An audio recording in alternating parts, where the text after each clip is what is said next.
Hello everyone, and this is my review for TNA Impact Wrestling on July 22nd, 2015. And what can you say? This one was not a good show.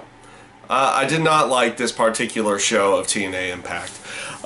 Mainly just because of how much promo time there was. There was a couple good promos and good setups for storylines in there.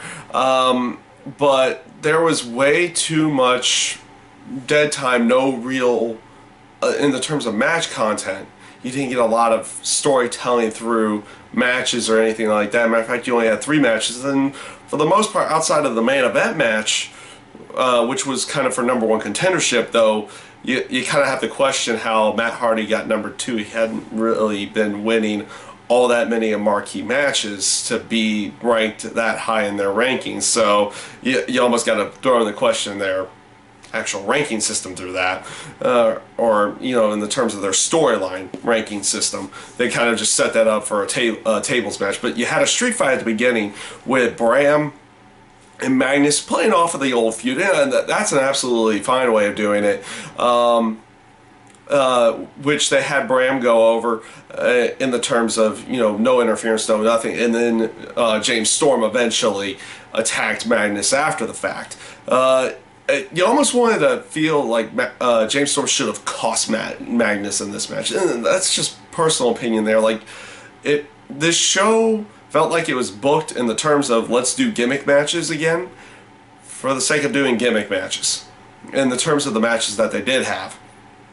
But again, we'll go with promo-wise, and we'll continue on with the Magnus and James Storm storyline here. You had James Storm come out later with the Revolution, setting up his match with James Storm and Mickie James for the next week, bringing out Serena Deeb.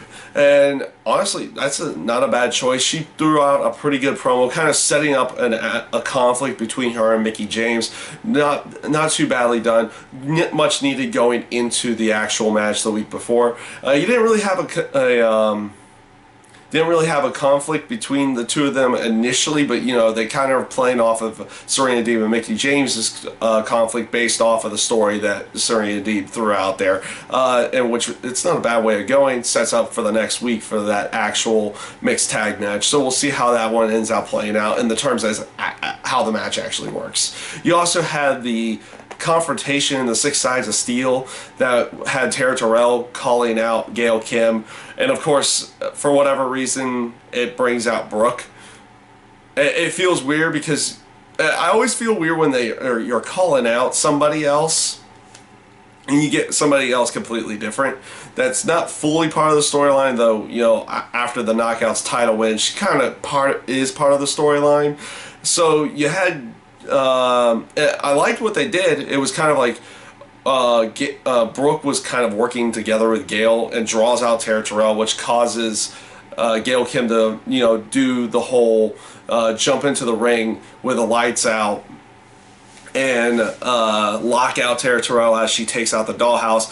And the reactions of Tara Terrell were pretty good in this case. Her getting stalked by Brooke on the outside actually came off pretty well. They were trying to depict her as only being necessarily good when the dollhouse is fully fully behind her. I don't mind that after the fact that they've built her up as being strong for quite a long time. You got to throw some weaknesses in there every now and again. This is a good way of doing it. It came off decently. Next up, they had the entire King of the Mountain match from Slammiversary. I don't mind them showing clips and everything like that, and it was a way to have them announce that Jeff Jarrett's going to be inducted into the TNA Hall of Fame, which honestly he should have been the first. I know they put Sting in, obviously well-deserved because of what he'd done for the company. Same with Kurt Angle, same with Bully Ray as well. Well-deserved for the aspect of how much they had done within the company at that time. But Jeff Jarrett, in my mind, should have always been the first because he was the founder and everything on that aspect. And he was, I know they, at that point when they were making the TNA Hall of Fame, they weren't in the, right terms and everything like that.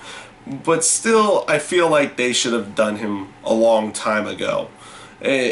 And now that they're at least getting around to it, it's a good thing that they are having this now, because it for the aspect of not having its founder be quote unquote a Hall of Famer in some way, shape, or form, just doesn't seem to work as a actual byproduct of the actual company itself. So I'm glad they're actually putting Jeff Jarrett in there.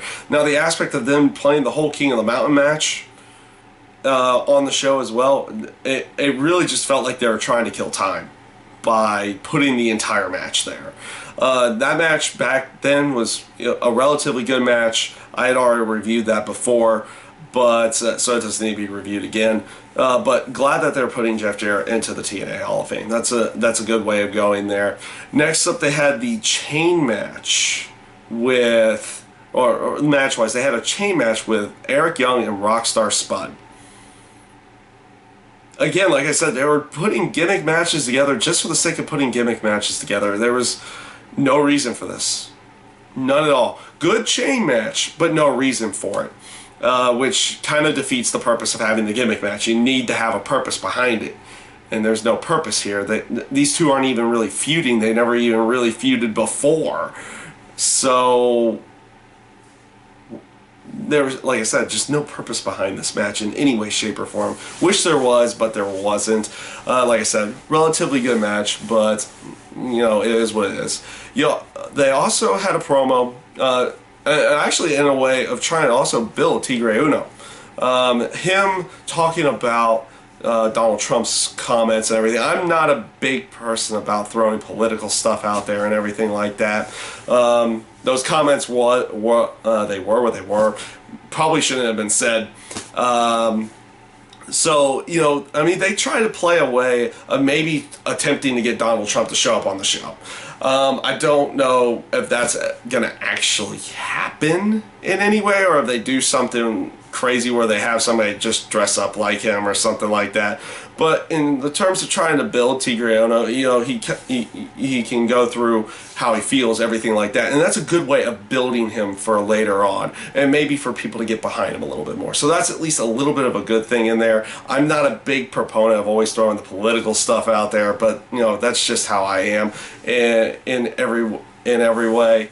So we'll see what comes about that. I don't think much will, but you never know. You never know in the end. Could lead to something interesting down the road. But I highly doubt that in the terms of making any kind of storyline out of it. So up next is the main event, which was a tables match with Bobby Roode and Matt Hardy. #1 contendership on the line. They basically had Matt Hardy or Bobby Roode and Matt Hardy being 1 and 2 in the rankings. Like, again, I'm actually questioning how the heck you have Matt Hardy so high in the rankings at this point. But whatever, they were going with that match, and honestly, it was probably just more for storyline purposes of the aspect that a promised title shot was made with Matt Hardy and EC3, and now they have him earning the world title match for later down the road. Relatively good tables match. I like the aspect of them ending the match with more of a just basic move. Like, it's always been some kind of high spectacular move, and the aspect behind a table match is that it can kind of just end out of nowhere for no reason, just like this time off of a simple backdrop outside the ring. That's how the match ended. I actually kind of like that. The match itself was a relatively good match as well, so we'll see where they go about. We'll see how they go about trying to build, if they're going to try to build a full feud around EC3 and Matt Hardy, or are they just going to kind of have a one-off match and play off of the aspect that he did the favor for EC3 by being the person he picked to go up against Kurt Angle, or if they go with a full-on feud down the road here for the two of them. So we'll see where they go about that. Overall this week, I didn't like this week. There's just too much promo time just on my own aspect. And also you had the time killer by them showing an entire Slammiversary match in there. Like I said, promo wise they're at least decent, but there was so much promo time in there. You had the combined aspect with Eli Drake in there as well, explaining his actions against Drew Galloway.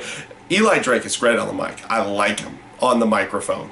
He's definitely really good there. I'm going to be interested to see where they go with that storyline.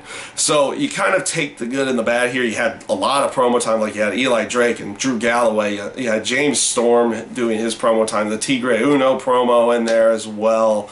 You kind of take the good with the bad. They at least set up storylines there, but you had to get around this week with it being a lot of promo.